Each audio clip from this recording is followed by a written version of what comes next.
এই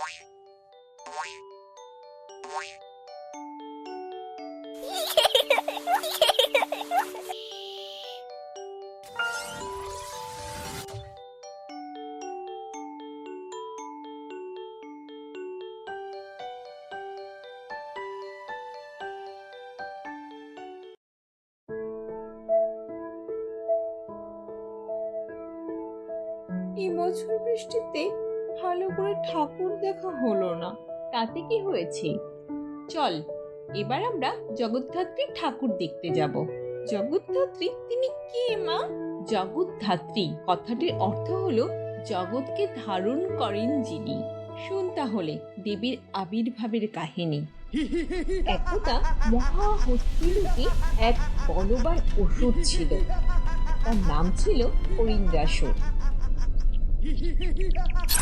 এই অরিন্দাসুরের অত্যাচারে দেবগণ অতিষ্ঠ হয়ে উঠল।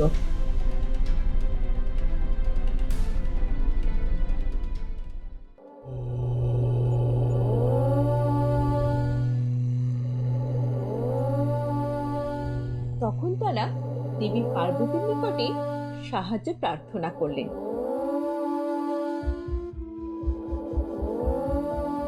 দেবী পার্বতী তার সত্য গুণের সমষ্টিতে এবং অন্যান্য দেবতাদের মিলিত শক্তির প্রয়াসে সৃষ্টি হলেন দেবী জগদ্ধাত্রী।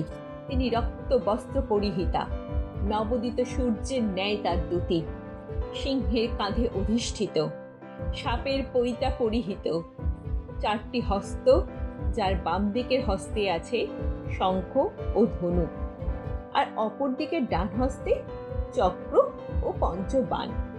তিনি নবযৌবন সম্পন্না, করুণাময়ী।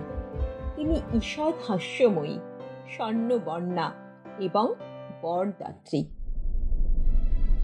এই মহাহস্তিরূপী অরিন্দাসুরের সাথে দেবীর ভয়ানক যুদ্ধ হলো। এই যুদ্ধে অবশেষে পরাজিত হলো অরিন্দাসুর। তাই দেবীকে অরিন্দাসুর নাশিনীও বলা হয়।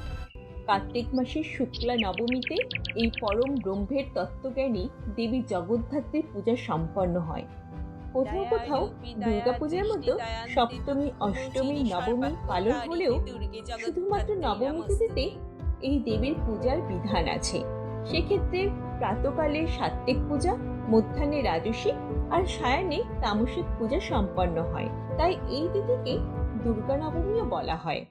আমার চ্যানেলের গল্পগুলো ভালো লাগলে সাবস্ক্রাইব এবং লাইক করো এবং তোমার বন্ধুদের সঙ্গে শেয়ার করো। আমার সাথে থাকার জন্য সকল বন্ধুগণকে জানাই অসংখ্য ধন্যবাদ। বাই।